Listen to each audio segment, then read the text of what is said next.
Hello, I'm Juliette Foster and welcome to our special virtual programme in partnership with Continental Re, reimagining business in a post-COVID Africa.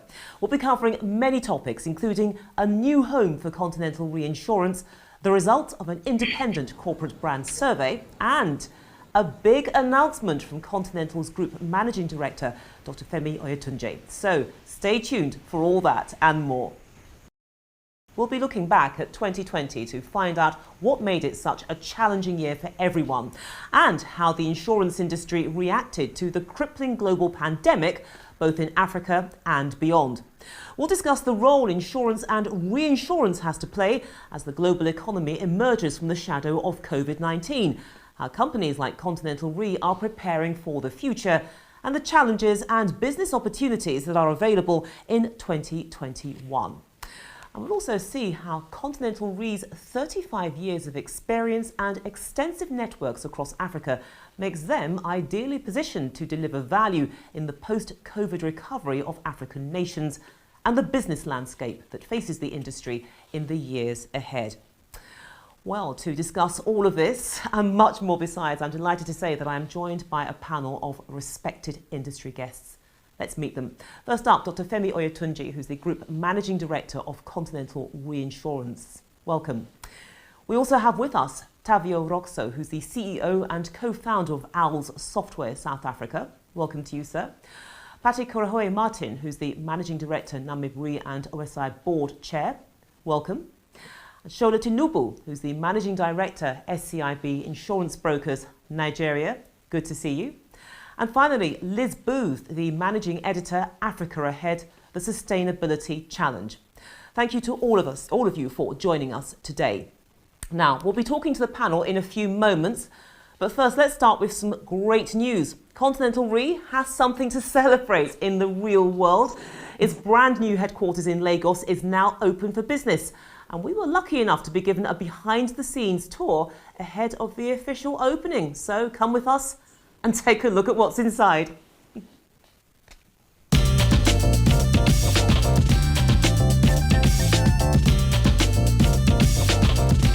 Welcome to Continental Re Center, Victoria Island, Lagos, Nigeria. Follow me as I show you through our beautiful edifice.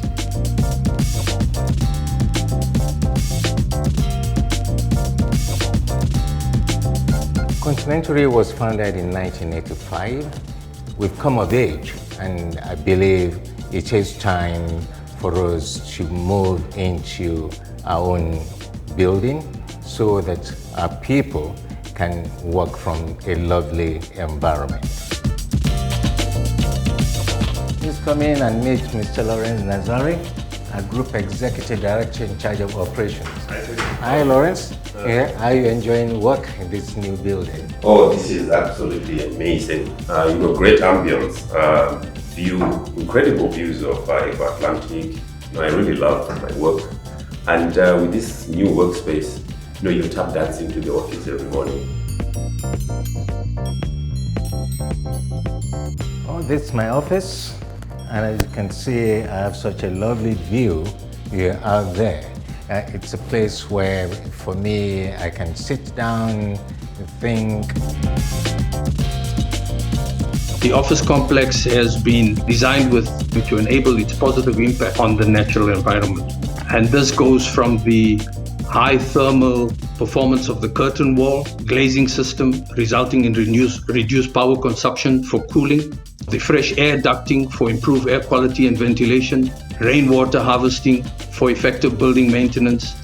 So all of these efficiency and environmentally friendly features, we believe, add to the modern, professional and stylish office ambience. We've taken a lot of measures to ensure that the environment is COVID-free.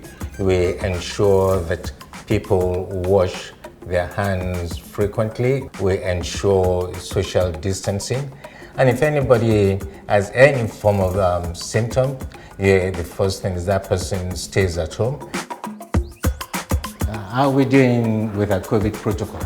You're doing very well, Dr. Femi. All you have to do is wash your hands frequently, sanitize, wear your mask, And most important, if you have to shake a hand, you can do this. And how about this? Excellent. So no contact.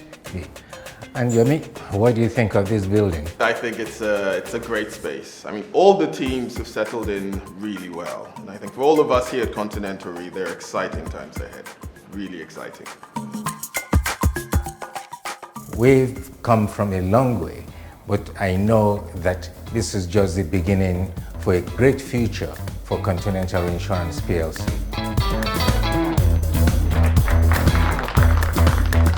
This is a momentous day for us at Continental Re.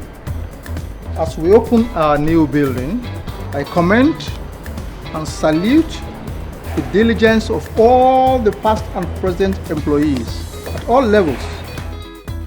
It is now my great joy, delight, happiness and pleasure to declare this new headquarters of ours open.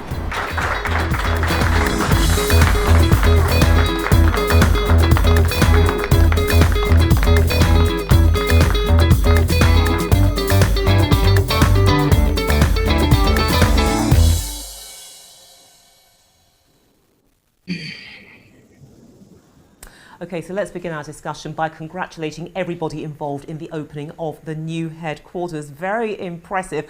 And Dr. Femi, could you put this into context for me? Why was it so important for Continental Re to have this new building?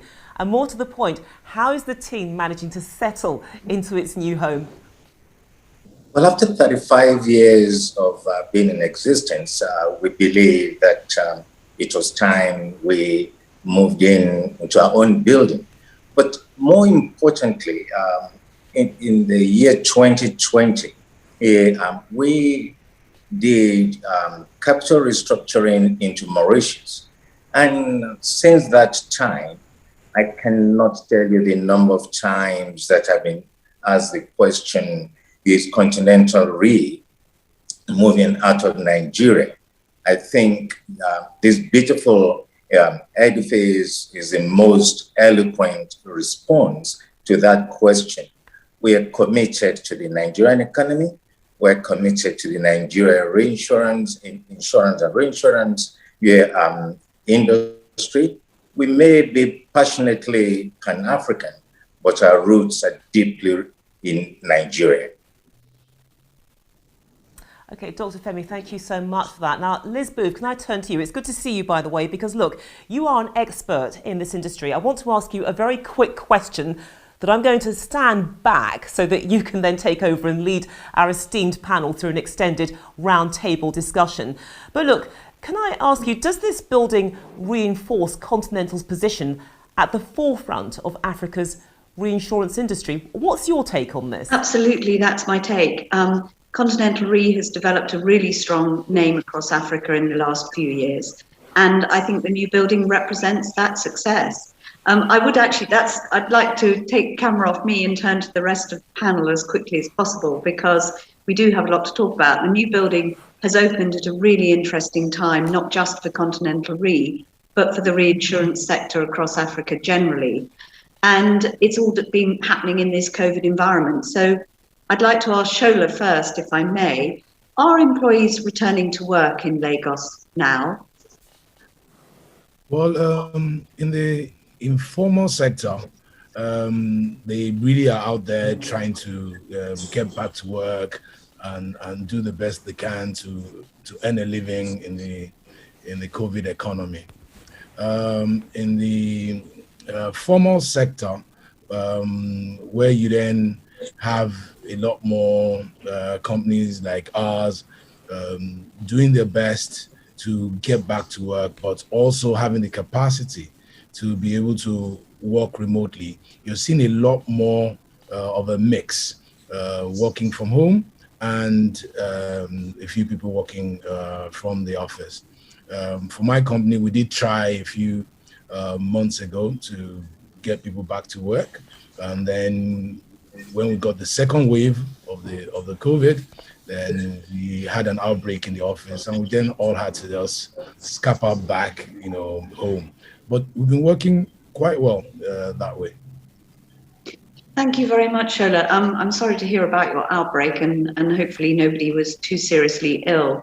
Dr. Femi, maybe we can turn to you and ask how everybody is settling into their new surroundings. Are they able also to come back to the office in any great number? Yes, please. You saw the internal spaces that we have in the building. We have such lovely environments that people actually do look forward to coming to the office to work.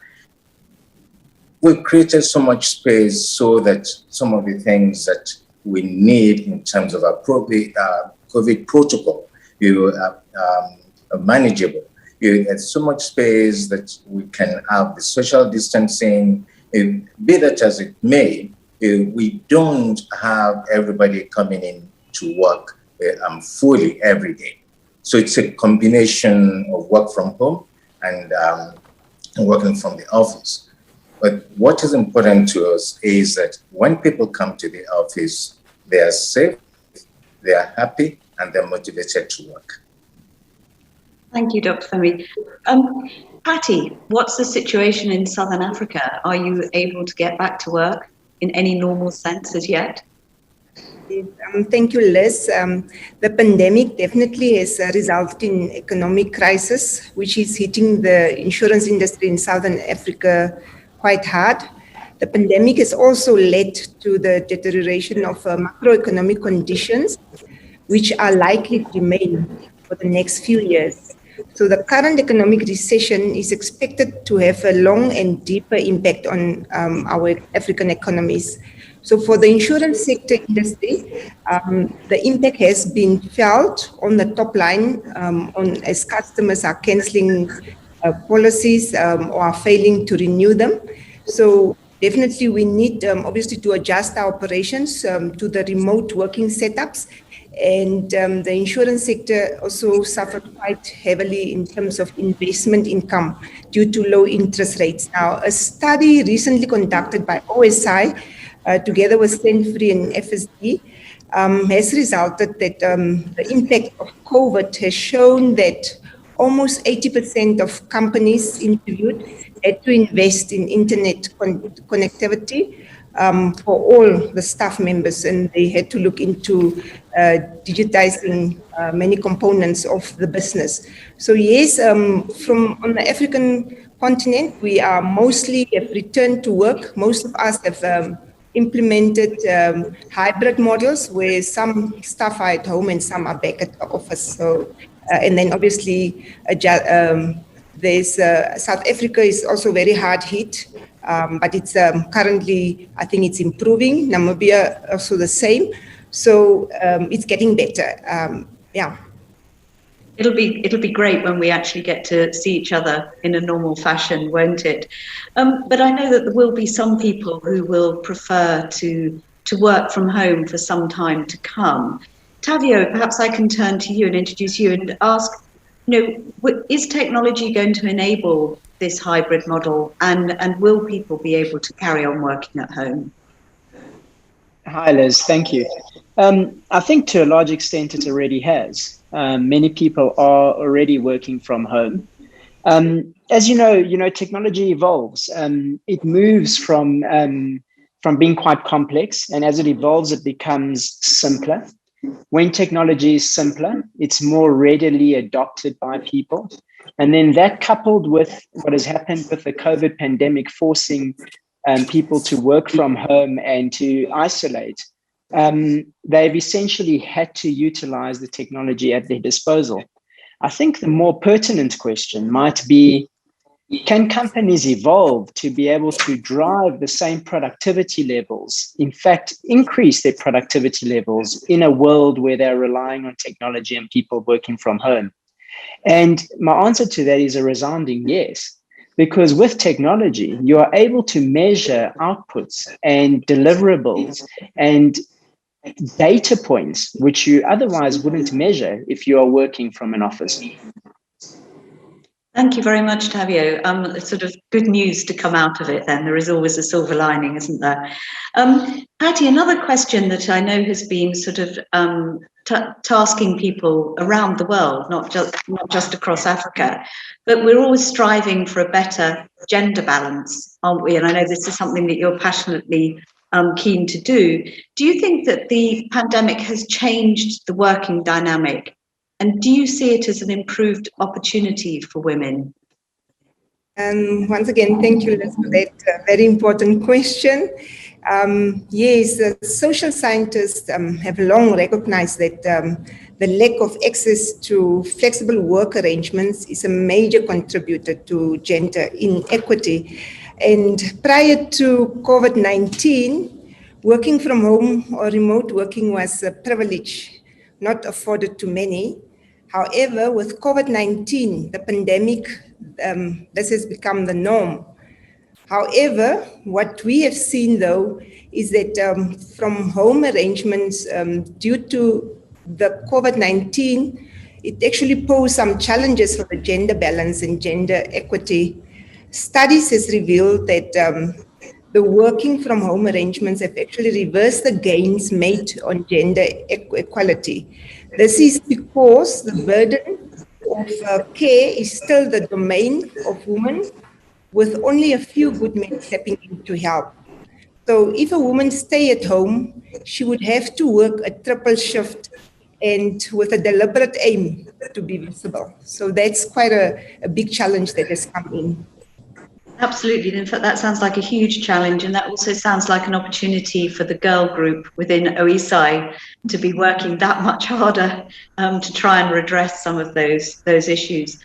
Shola, if I can turn to you now, or to turn to you back again, you mentioned that some of your employees caught COVID during the second wave. What physical measures can you put in place to stop that happening again? Are you doing anything as a company, or do you have any tips for the wider audience? Well, essentially, we must have a very detailed risk management approach to it.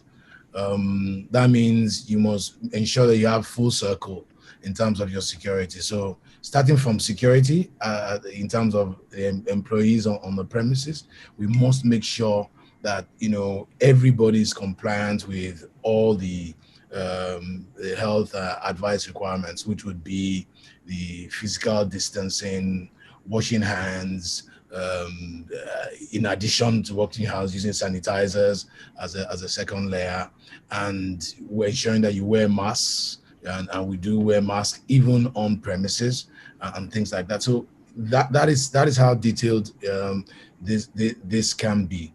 And we've also ensured, you know, that we don't have in many people in the office. So sometimes we're looking at rooms that had 10 people in there. At a point in time, I look in there and there's only one person in the room. So a lot of other people are working from home, or they are working on a different shift.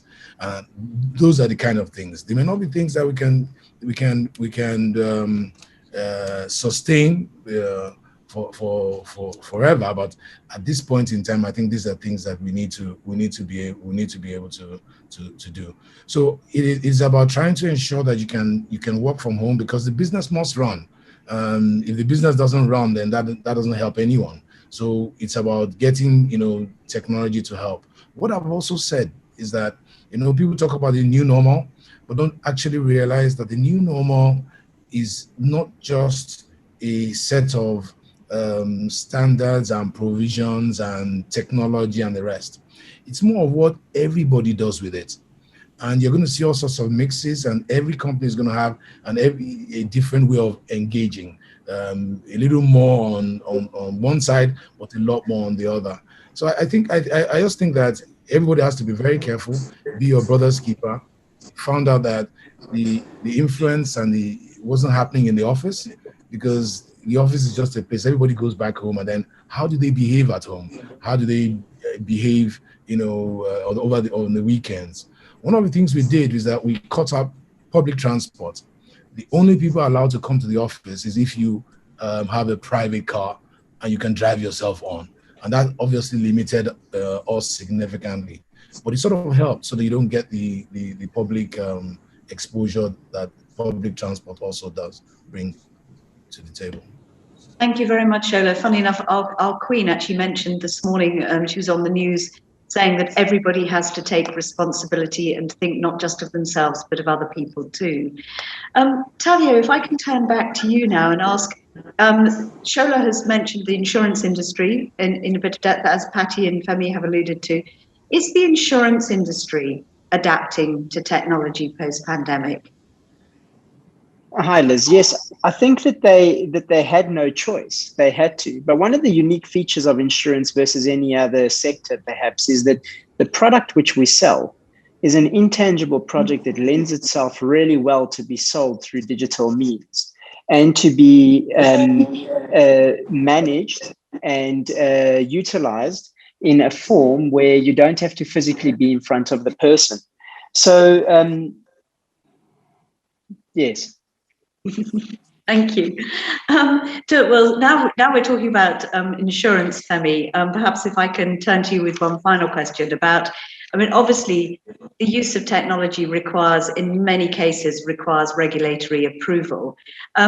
Have the regulators been helping insurers make the change, and not just perhaps the Nigerian regulator, but across Africa? What are you seeing? Well, as Tavi mentioned, I mean, none of us, whether practitioners or regulator, has a choice. It is a reality. Everything has to be technology driven. And I think at least for the countries where we're regulated, we've seen that the regulators have imbibed technology. They're encouraging products that fit into the new digital age. Having said that, most of us were caught on guard by the pandemic. So most of us are still reacting and reflecting on the best solutions. The regulators, I do believe could help more by liberalizing some of the procedures. I know that in Nigeria, the regulator has built a database for insurance companies to interface directly. I like to see that in all the countries on the continent. And if you remember, Liz, one of the areas that we focus on during CEO Summit is the regulators panel. We believe that it will take the insurance industry working with the regulators to come out with the best solution for Africa. So it is important that this particular topic becomes a regular feature in discussion between the insurance industry and the regulators. Without the regulators, we can't move fast. What is required today is speed. Speed to market, speed to consumer, speed to satisfying consumer needs. It's all about technology, and that is the way it will be. Thank you very much, Dr. Femi. That sounds a very strong call to action for the regulators who might be listening into this session, and hopefully that's something that Continental Re will be at the forefront driving through. Juliette, I think it's time to turn back to you and see if there's been any questions on social media. Thanks very much for that, Liz. Yes, there have been quite a few questions coming through to us from social media. The source, of course, being Twitter. So panel, you need to keep on your toes with this one. Some great questions coming through. Tavio, the first of these is going to you. What do you see as the new shape of work? You alluded to it in the discussion, but can you respond to that, please? Hi, Juliette. Yes, the new shape of work, as Femi has correctly pointed out, is going to be solely and predominantly focused on the use of technology. Technology to be able to get to the client or to the policyholder, whoever the client is, whether it be the intermediary, whether it be the reinsurer, the insurer, or the UMA. It will be the utilization of technology in order to make processes which were previously less efficient, more efficient. But I think the biggest thing of it all is that because everyone is working with technology and on systems, the amount of data which we'll have access to is far surpassing anything before. I mean, if you consider in 2008, there was an inflection point in terms of which there were about 7 billion connected devices, which is equivalent to the number of people on Earth. If we fast forward now to 2020, I think that number is close on 40 billion devices which are connected, and there's only 7 billion people.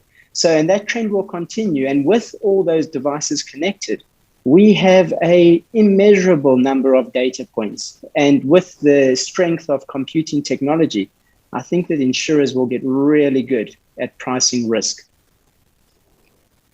Okay, thank you so much for that, because in actual fact, it leads into the next question, which again has come through from Twitter. Do people have the right skills to manage remote working? And Dr. Femi, I'd like to put that question to you, especially in light of what Tavio just said about the volume of data that we will now have at our fingertips as more people become connected. The short answer is no. But you must realize that we've only been on this journey for about a year. Personally, I've seen a lot of improvement with every form of gathering, social gathering, business gathering. There is a protocol, there is a way of doing business. I think the reality hasn't really dawned on many people. Many people still think it's business as usual. But you can be in your house and have a proper office setup if you're going to work from home. I do believe that there are a lot of challenges and it will take time for people to develop the skills. I mean, we have a lot of guidance on how to work from home, how to participate in virtual meeting, and it will take time for people to get to that. But for me, I think my sons called me old school. I believe in technology, but I also believe in iTouch. iTouch for me before iTech. So it's good to work from home sometime, but we cannot get away from working from the office. The skills are not there yet, but people are ramping up. And right now, I think the most important thing any home or anybody needs is bandwidth connectivity. Absolutely, and it's always worth remembering that this is an ongoing journey. So thank you so much for that, Dr. Femi. And let's broaden things out a bit, because in that discussion there were references to COVID and the impact it was having on many businesses. And another question coming through there: have there been many COVID claims hitting the market? Have there been many COVID claims hitting the market? Shola, could you answer that question for us, please? Okay, there are different classes of insurance here. On our group life portfolio, we're seeing a lot of COVID cases popping up there. There's a lot of claims there, and that's because the group life policies held no exclusions for pandemic or the like. For health insurance, the underwriters were always wary of this, and they had excluded pandemic cover, so you didn't see anything like that. There are no claims on health insurance and HMO business. But then you then have things like on material damage, and this is not a material damage endeavor, but on the business interruption following material damage, we found that we don't even have business interruption policies in the market in any significant numbers, and the ones we have had no extensions that could have been interpreted by any stretch of imagination to cover the COVID. So we don't see that. If anything, the major losses that we've had in our industry in this period were ones that came out from social unrest that happened right in the middle of the pandemic a few months back. Okay, thank you so much for that response, Shola. And I want to stick with the COVID theme. It's quite recurrent in many of the questions that we've had. But another question here, which I would like Patty to answer. Do you think COVID might actually boost sales of some products? And if so, which ones? So do you think that COVID might actually boost the sales of some products? And if so, which ones? Patty. Yes, thank you so much, Juliette, for that question. Definitely in any challenging times, there is definitely also opportunities. So there are definitely the opportunity for the insurance sector to look into obviously changing and adjusting their products to cater for scenarios such as the pandemic that we had. So it is the right time now for the insurance sector to look, and I think Shola has said, on the life side, it was already catered for. But what we have experienced is that many of the insurance companies have, when they start to write new policies, they specifically exclude pandemics. But I think it is important to rather also look at what is the opportunity, where can the reinsurers and the insurance sector come together and develop products that will be answering to the current situation that we are in, that once it happens, that we are more ready for it. Okay, Patty, thank you so much for that. Let's now move on, because I want to focus on the results of a new independent brand survey which was carried out by Kantar, one of the world's leading data insights and consulting companies, which established Continental Re as a truly pan-African company. Conducted in 6 representative markets, the survey shows that the company exceeds the global reputation benchmark. The numbers really do speak for themselves. So first up, let's take a look at reputation. And according to the survey, there you have it. Continental Re's overall corporate reputation index is 79, which is higher than the global benchmark of 73. There's more to come because their reputation is strongest amongst the internal customers and employees. You can see it there, scoring 91. Okay, more numbers to come as well, because Continental Re received a net promoter score of 24%. Let me explain the net promoter. It's the percentage of customers rating their likelihood to recommend a company. The survey found that overall brand advocacy is positive and largely driven by nearly half of the population who've given their vote of confidence as promoters. Okay, let me go to Dr. Femi, really to get your thoughts on those results. They're interesting, actually quite fascinating in terms of what you've achieved. Thank you, Juliette. I think we're very proud of what we've achieved over the last 10 years, but it didn't happen by chance. In 2012, we engaged an international firm of brand management to look at Continental Re. What were we then?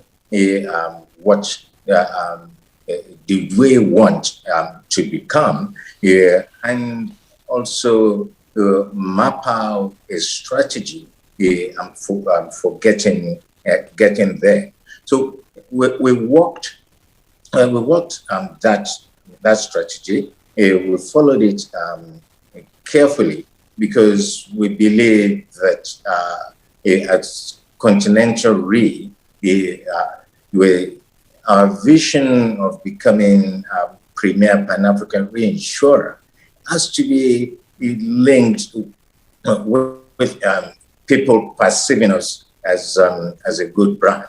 So we put things in place, and here we are, 10 years later, we got a score of 79, which is good.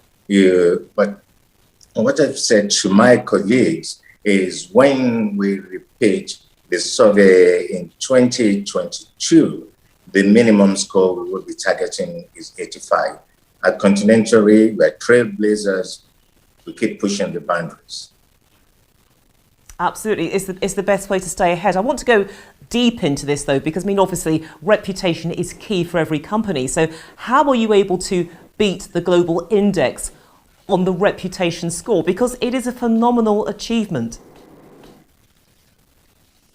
Juliette, I think we believe there's only one way of achieving that.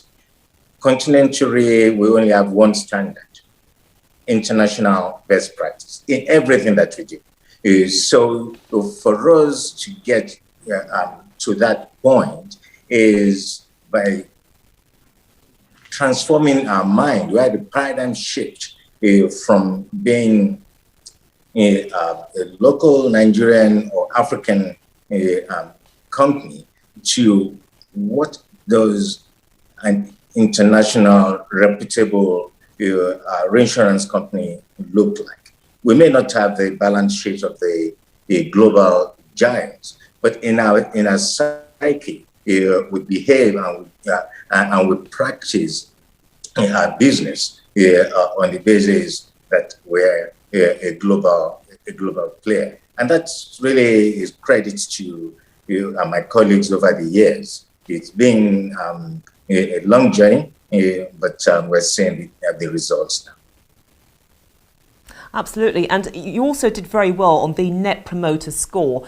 And what I wanted to find out from you was how important are word of mouth recommendations to the functioning of the business? Well, you say our people, it's all about our people. One of our key propositions is responsiveness.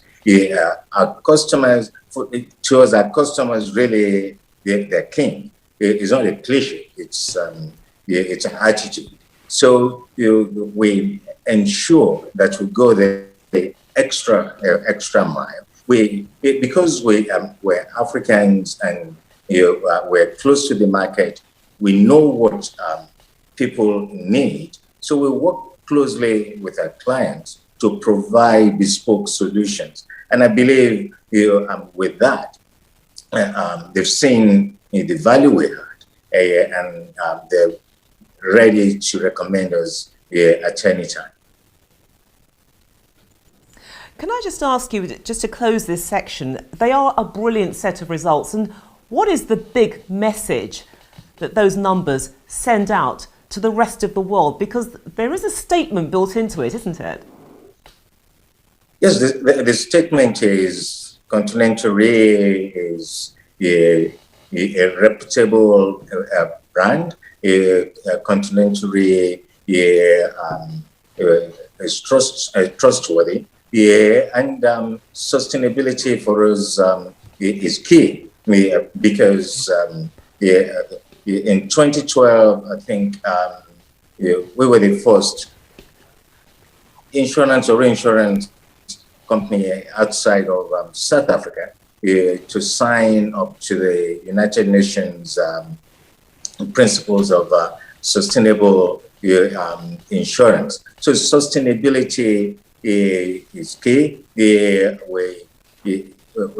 We're a proud Pan-African entity. We do believe that what this is saying is the best can come out of Africa.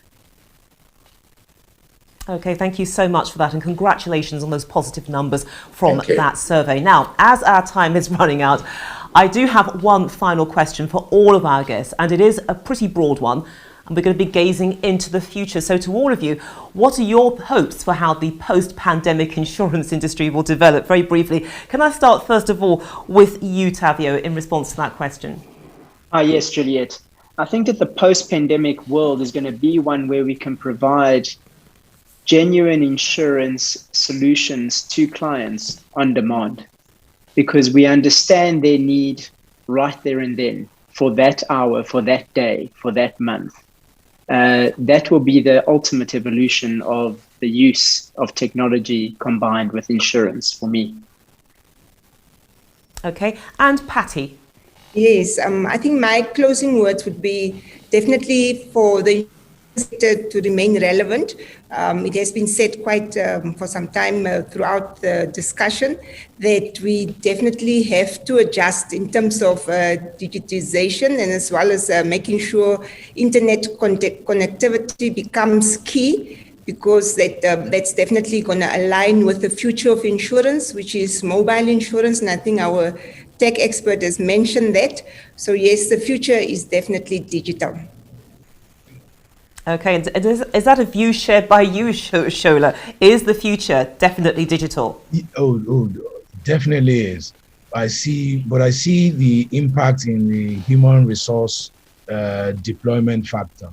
I see companies now being able to attract the best talents from Europe, from America, working with them, for example, in Nigeria, but residing in the UK and residing wherever, because everybody's working from home anyway. And I think that's going to be some major impact to the kind of quality of work that we can get done even here on the continent. And Liz, can I get your response to that question as well, please? Thank you. I'm going to take a slightly broader view beyond the insurance industry, because as the World Economic Forum has been saying for some time, pandemic is a low frequency but high impact event, and many senior executives had considered it not to be in their lifetime. My real hope going forward is that everyone will now pay proper attention to that other not in my lifetime event, i.e. climate change. Okay, thank you very much for that, Liz. Now, we started this virtual show with a look at Continental Re's new headquarters. But let's hear a few goodwill messages which have been sent in from the company's global friends congratulating the team on their hard work. Well, I want to congratulate Continental Re family. Their best is yet to start. We look forward to Continental Re impacting on the market. Congratulations. I wish you all well. Thank you. I really would like to extend heaps of hearty congratulations to the team in Lagos for this significant landmark, this very concrete historic achievement. And while this year is a beautiful building in its own right, I'm hoping it also serves symbolically to be another cornerstone for such similar tangible and meaningful developments in all the other regions of Continental Re's operations. Thank you. We have moved into the building. It's a dream come true. And at the end of the day, I want to wish everybody well and also congratulate the whole team. I would like to congratulate the directors, management, and the staff of Continental Reinsurance PLC on the official opening of its iconic headquarter building in Lagos. And I look forward to the first opportunity of traveling there in person and being welcomed as a guest in that building. This is very exciting that over the years, Continental Re has gotten to the point where they can actually have their own building. There's nothing more exciting than leaving a physical asset as evidence of your hard work. So today, I congratulate Dr. Femi and his team for getting to this position where we can now physically see a building in honor of their hard work over the years. Congratulations and my best wishes as always. We will do more business together and you will build many more buildings for Nigeria. Congratulations again. Congratulations, Lagos team. Good luck and all the best for the future in your new building. Congratulations, everybody. Good luck, and I wish all of us well for the future, for the betterment of the company. Thank you. Onward and upward, Team Continental Re.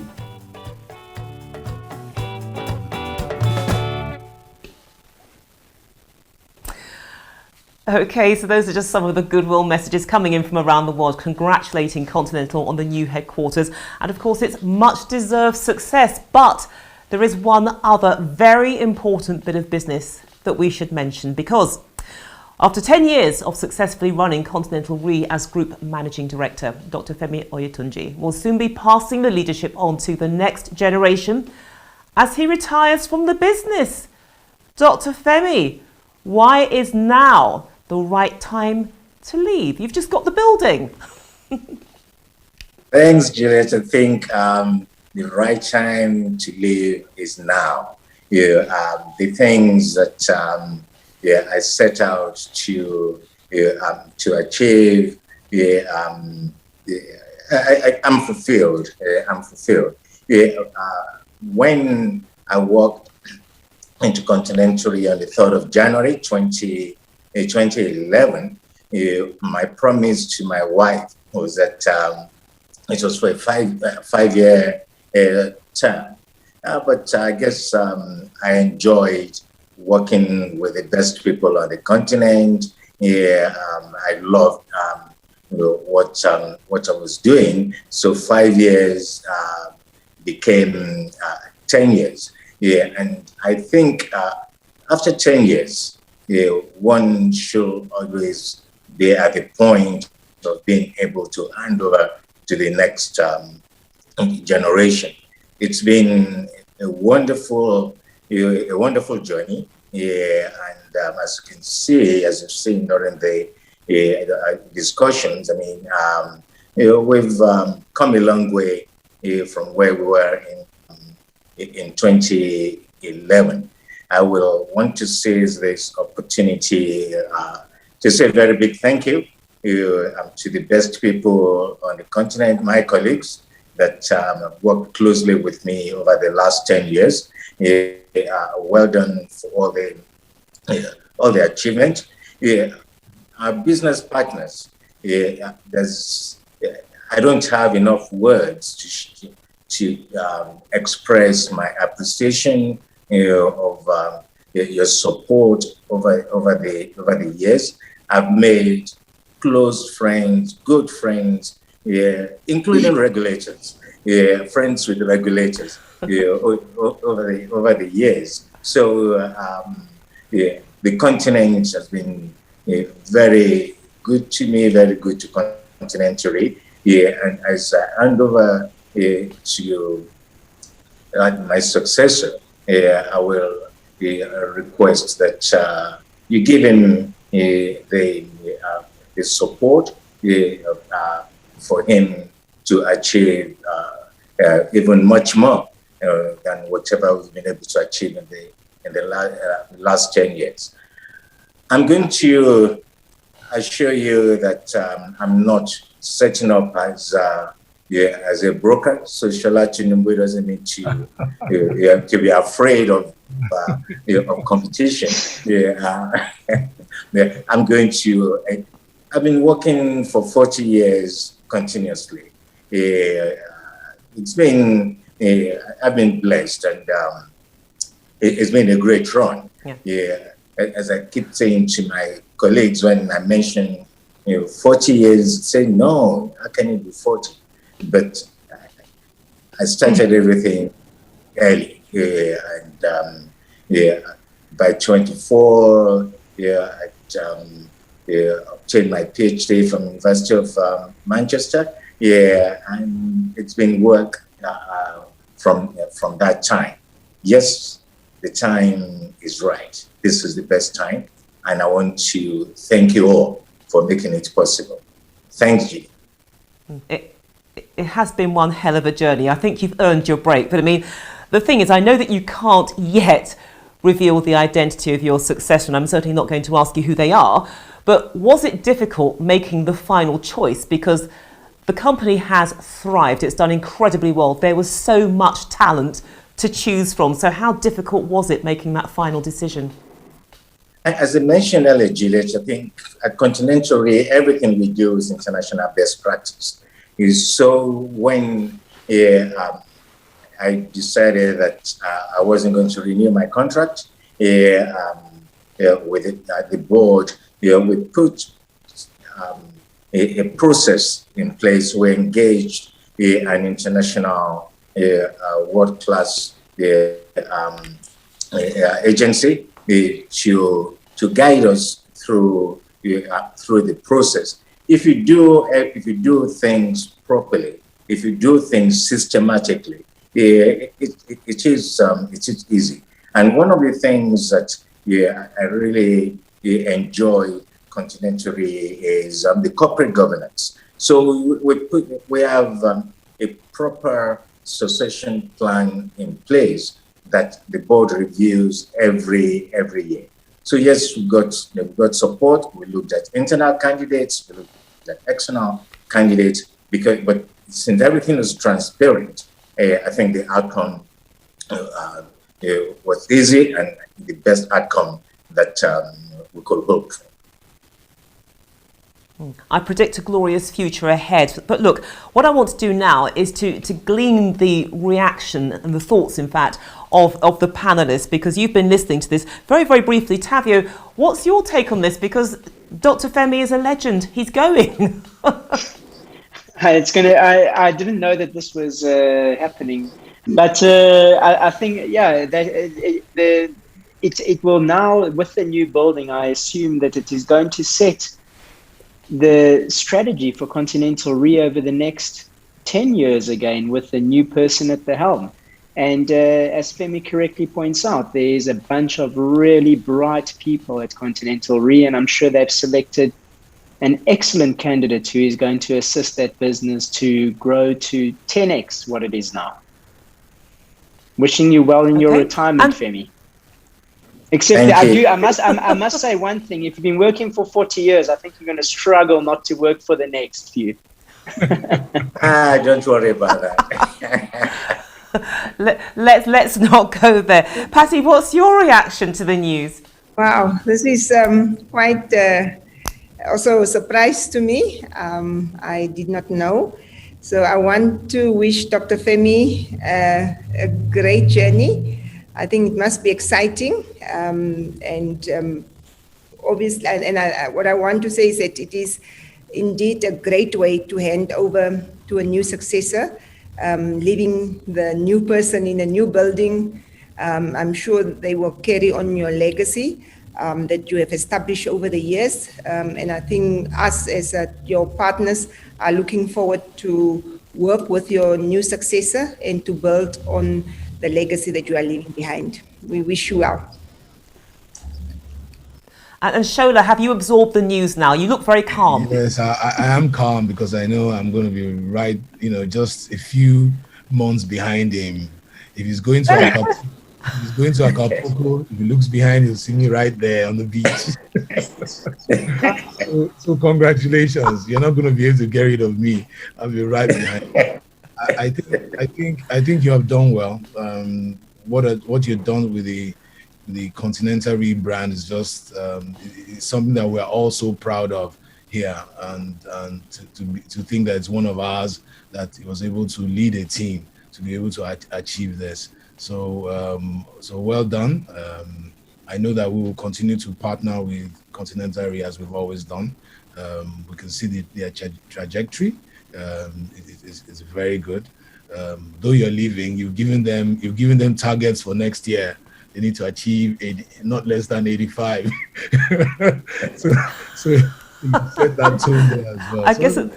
I guess that the worry is that he's setting all these targets, and even though he said he's going to be on the beach, he'll be keeping an eye on everybody to make sure that they actually hit those goals. But I mean, Liz, it's an extraordinary achievement from your perspective. I mean, what is your reaction to this? And well, I guess afterwards maybe we'll all join Dr. Femi on the beach. But Liz, yes, I'm very envious of that thought of lying on the beach right now, particularly from this locked down, cold country.